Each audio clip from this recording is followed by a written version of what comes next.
Greetings, North American English language learning several, and welcome again to Voiced-Unvoiced.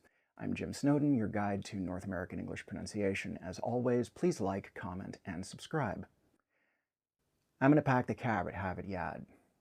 Or, I'm going to park the car at Harvard Yard.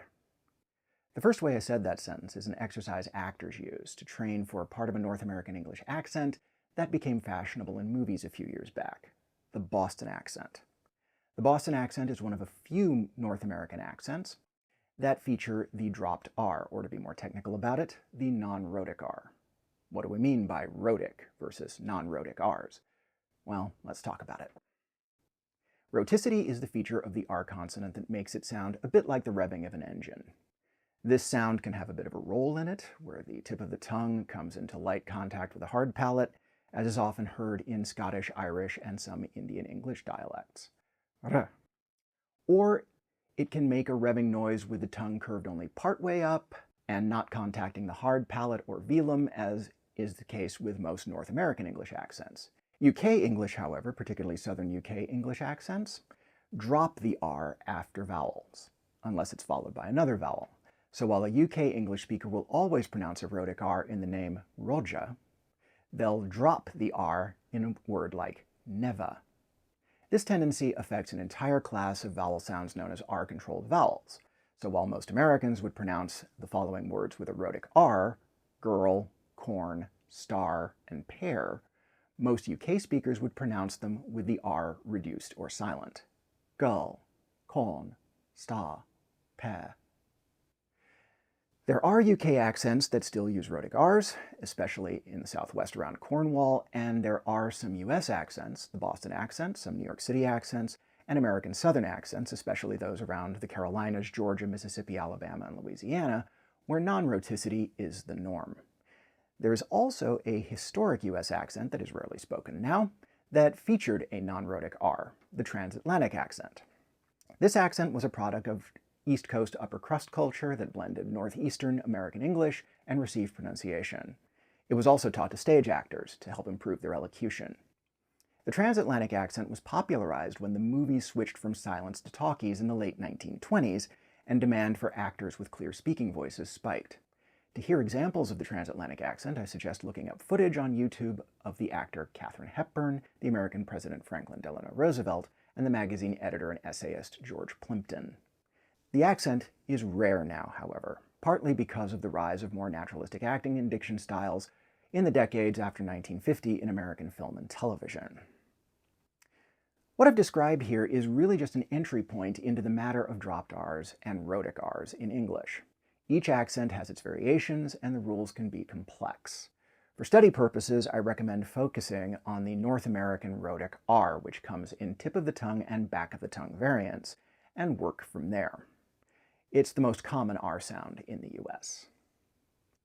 Now on to a question I got a lot last week. Don't look for it in my YouTube comments. People were DMing me this one on Facebook. As a side note, if you're going to DM me questions on Facebook, don't have the AI write them.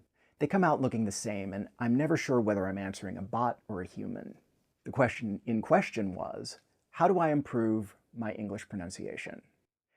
The only answer I can give to that question is, I don't know, because I've never heard you speak English. This does lead us, however, to a more general version of this question that I can answer at greater length. How does an English language learner improve their English pronunciation? The answer is that while you can certainly begin by watching videos like these little explainers, which I encourage you to do, they're best thought of as ways to get you started on your journey. By themselves, explainer videos can't improve anything, because to improve your pronunciation in any language requires interaction with a trained instructor who can assess your pronunciation issues, offer you guidance on ways to correct those issues, and give you the chance to practice, test your abilities, receive correction, and challenge you to push you further.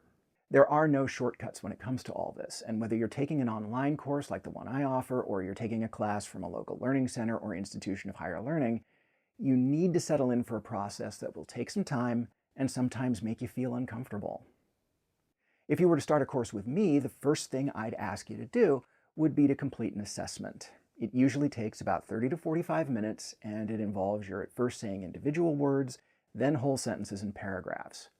With this assessment, I can hear what you're doing right, and let me assure you that you're probably doing more right than you think, and where you're having trouble. I can then rank your issues based on how likely they are to lead to miscommunication with other English speakers, because some issues are less important than others. I'd then present you with a plan that had set priorities for your studies. We would set times to meet so that I could give you exercises to help you address your issues and homework so that you could practice between sessions. Practice between sessions is where the bulk of the work gets done. From time to time, I'd run another assessment to track your progress and reset our priorities. Because improving pronunciation is much more a matter of developing ear and muscle memory than of simple knowledge, progress can take weeks or months. You're learning a physical skill, like shooting a basketball. Early on, you'll feel frustrated, but you'll need to simply trust the process. Eventually, with diligent practice and expert guidance, you will find yourself producing English sounds, rhythms, and intonations with greater accuracy and richer emotional expression.